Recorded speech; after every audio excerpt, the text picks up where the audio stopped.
আজ যাকে স্কুলে পাঠাতে কয়েক হাজার টাকা লাগছে, 10 বছর পর কিন্তু তাকে কলেজে পাঠাতে কয়েক লাখ টাকা লাগবে।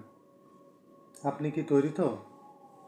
আমরা ভাবি বাচ্চার পড়াশোনার জন্য তো কিছু টাকা হলেও জমাচ্ছি, কিন্তু মনে রাখবেন, সাধারণ জিনিসের তুলনায় পড়াশোনার খরচ কিন্তু দ্রুত হারে বাড়ছে। যে কারণে আজ ইঞ্জিনিয়ারিং কোর্স বা মেডিকেল কোর্সের খরচ 10 লক্ষ টাকা হলেও আজ থেকে 10 বছর পর সেটার খরচ কিন্তু 30 লক্ষ টাকা ছাড়িয়ে যাবে। তখন কি করবেন? তখন কি আপনি আপনার স্বপ্নকে পূরণ করতে পারবেন, নাকি লোন নেবেন? বাচ্চার ভবিষ্যতের জন্য ইনভেস্টমেন্ট আর ইন্স্যুরেন্সের একটি কম্বিনেশন দরকার। এক, এসআইপি, সিস্টেমেটিক ইনভেস্টমেন্ট প্ল্যান। এখানে ছোট ছোট অ্যামাউন্টে দীর্ঘমেয়াদী ইনভেস্ট করলে বড় রিটার্ন পাওয়া সম্ভব। দ্বিতীয় হচ্ছে চাইল্ড ইন্স্যুরেন্স প্ল্যান। এটা কেন জরুরি? ভগবান না করুক বাবা মার যদি কিছু হয়ে যায়, তাহলে এই প্ল্যান বাচ্চার পড়াশোনার খরচ চালিয়ে যাবে আর প্রিমিয়ামও মাফ করে দিবে।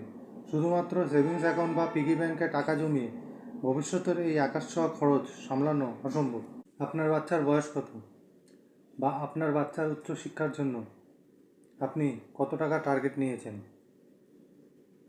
আমাকে কমেন্টে জানান, অথবা আপনার বাচ্চার পারফেক্ট এডুকেশন ফান্ড বানাতে আমাকে হোয়াটসঅ্যাপ করুন। বাচ্চার হাতে দামি খেলনা দেওয়ার চেয়ে তার হাতে একটি নিশ্চিত ভবিষ্যৎ তুলে দেওয়া সবচেয়ে বেশি জরুরি।